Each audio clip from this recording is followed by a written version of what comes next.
अपने सब खैरियत से होंगे। आज लाए हैं न्यू लेक्चर जिसका नाम है E1 एंड E1 CP। अब ये दोनों ही एलिमिनेशन के टाइप हैं कि सर पहले में हम पढ़ेंगे सर के यूनिमॉलिक्यूलर एलिमिनेशन रिएक्शन क्या है, और उसके बाद unimolecular conjugated base elimination reaction क्या है। दोनों के टर्म्स इजी हैं। इससे पहले हमने SN1 SN2 और E2 को कंप्लीट कर लिया था और शुरू करते E1 पे।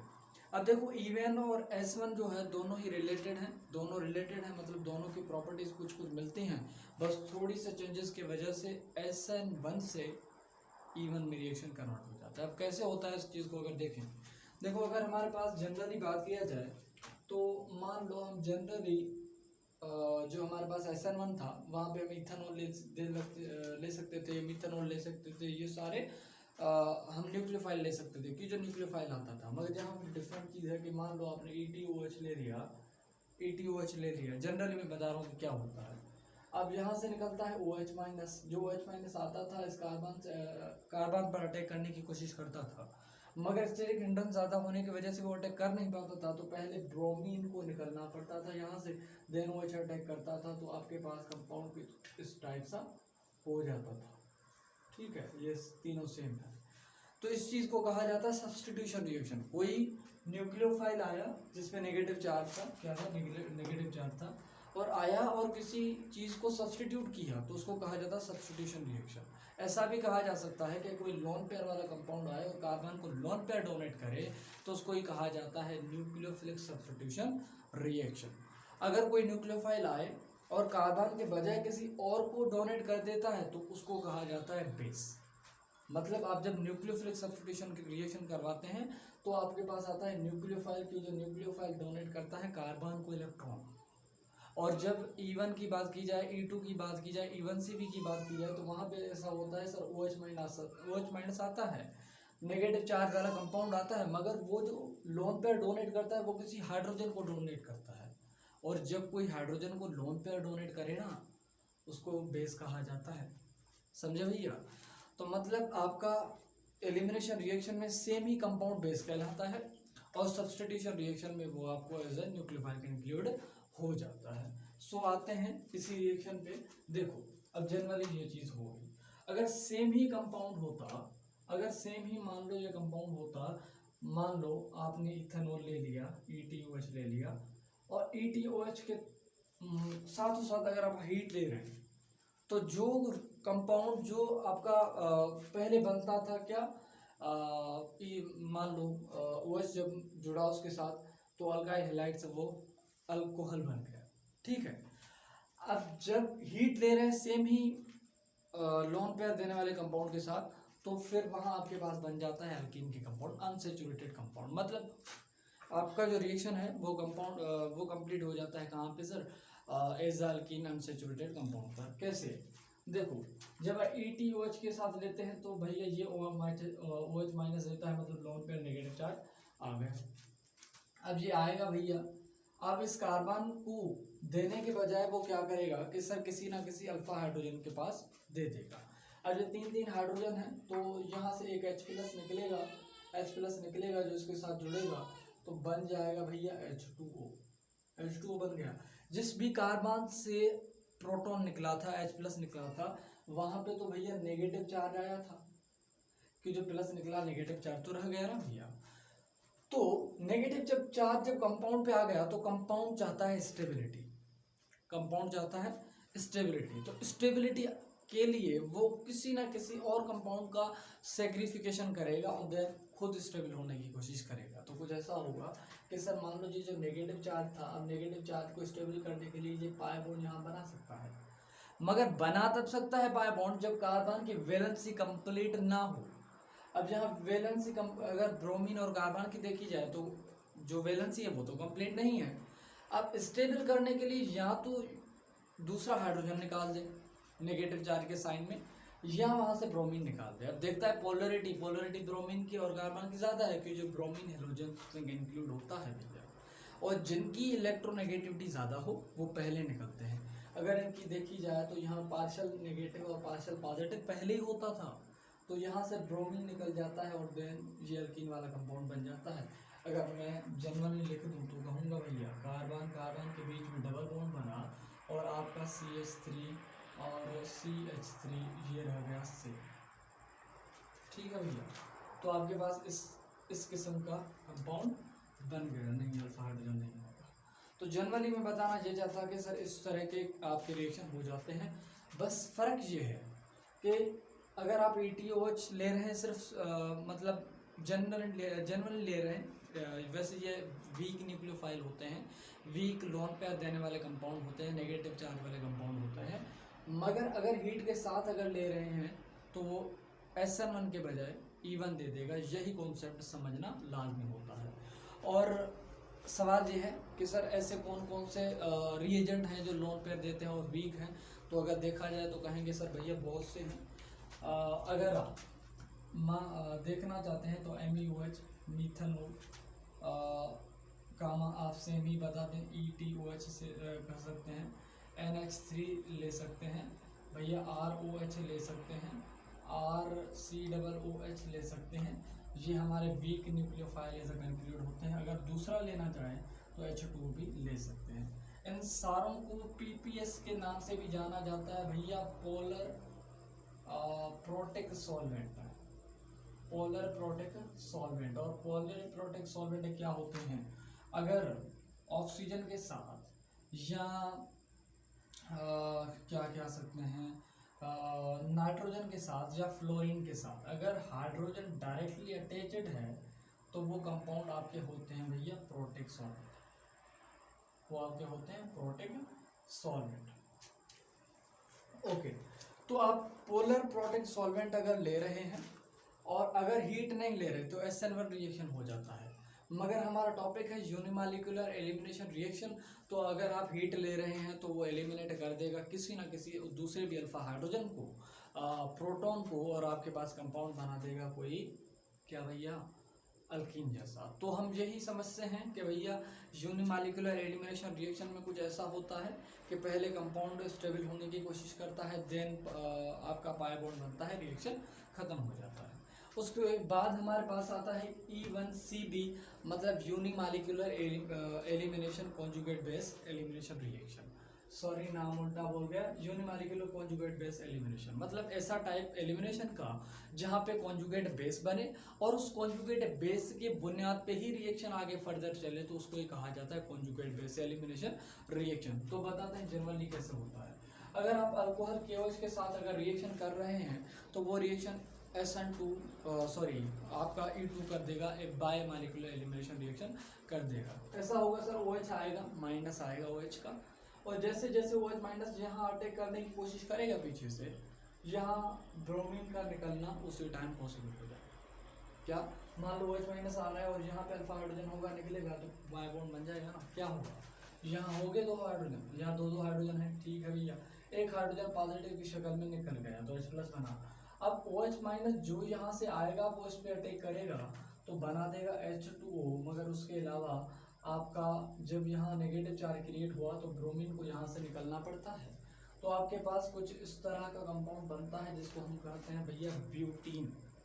क्या होता है भैया ब्यूटीन? ब्यूटीन मतलब 4 कार्बन वाला कंपाउंड है हाइड्रोकार्बन्स का, मगर उसमें पाई बॉन्ड है, सो ऑर्गेन कंपाउंड में वॉल्कीन कहलाता है। ठीक है, अगर आपका मान लो ऐसा ग्रुप है कि जहाँ पे हेवीनेस बहुत ज़्यादा है, मतलब आप ऐसा न्यूक्लियोफाइल ले रहे हैं जिसकी स्टेरिक हिंड्रेंस बहुत ज़्यादा है, जैसे कि अगर ये मान लें 3 डिग्री अल्कोहल था, पहले ये 3 डिग्री अल्कोहल था कि जो OH माइनस यहाँ H होता था, पॉजिटिव नेगेटिव तो अल्कोहल आप मान सकते हैं। ठीक है, मतलब वो देता है हमारे पास कोई अल्कोहल मतलब 3 डिग्री आयन दे देता है, कार्बन आयन देता है।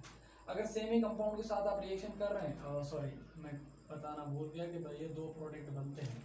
एक ऐसा बनेगा कि सर पाई बॉन्ड लास्ट में होगा, एक वैसा जो पाई बॉन्ड अंदर की तरफ, एक होगा मेजर, एक होगा माइनर, एक होगा मोर सब्स्टिट्यूटेड, एक होगा लेस सब्स्टिट्यूटेड। अगर जो मोर सब्स्टिट्यूट है उसको कहा जाता है सेडजेफ का प्रोडक्ट, और जो लेस सब्स्टिट्यूटेड हो उसको कहा जाता है हॉफमैन प्रोडक्ट। तो आपके पास ये होता है सेडजेफ, ये होता है हॉफमैन। अब इसकी बात किया जाए तो कुछ ऐसा होता है कि सर स्टेरिक हिंड्रेंस ज़्यादा होने की वजह से ये बीटा का हाइड्रोजन जो है, ये बीटा का हाइड्रोजन जो है और लेस सब्स्टिट्यूटेड है वहाँ से निकलता है, तो आपके पास मेजर प्रोडक्ट कुछ इस तरह सा बनता है और माइनर प्रोडक्ट कुछ इस तरह सा बनता है।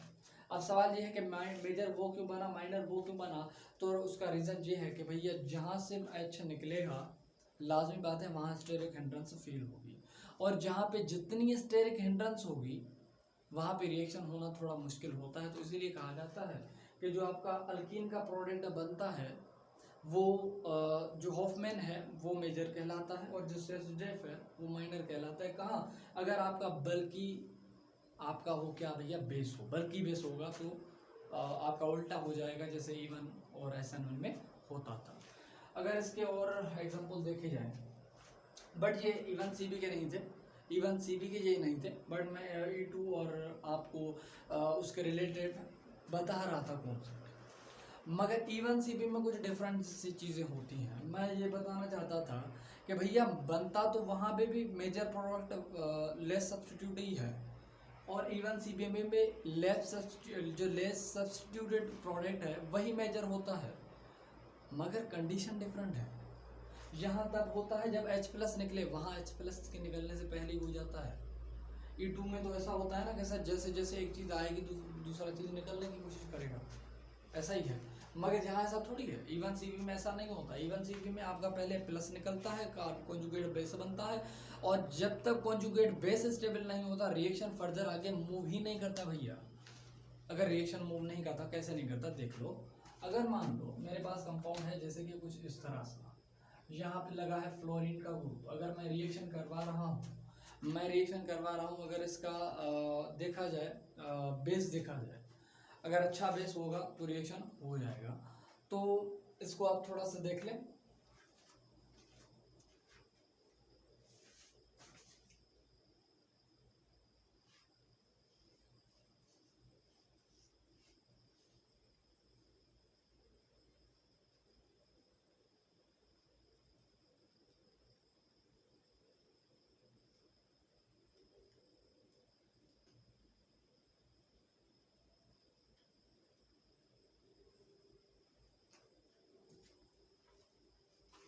हाँ तो कहाँ था भैया, हाँ तो हम E1 CB में थे कि सर E1 CB कैसे होता है।